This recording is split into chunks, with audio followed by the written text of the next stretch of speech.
Hi, this is Grace over at the Monroe Ben Franklin. Today we're going to be making butterfly resin coasters.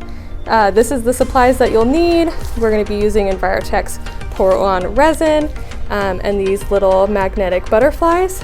And then you'll need some masking tape, a popsicle stick, paintbrush, gloves of course, mixing cup, and then these are the paints we used to paint them. We did a light coat of this dark chocolate and white magnolia, and then we're going to add a little bit of the glitter guy disco ball into it to add a little sparkle. Alright, so we have prepared our surfaces. We painted them a dark color and the light color, and then glued on our butterfly in our desired position, and then used masking tape to seal up the edges so the resin will stay in place. And then we've mixed our resin up already, so we have equal parts of the 2-part epoxy resin.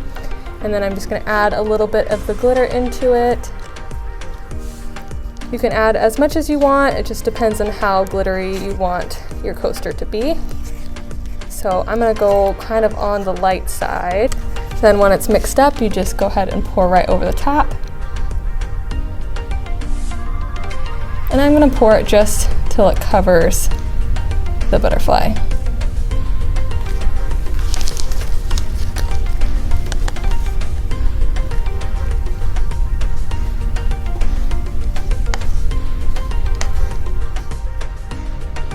All right, once that is done, make sure the wings are all down into the resin. You just take your heat gun if you see any bubbles, and this is what's going to pop any of those bubbles that come up to the surface there.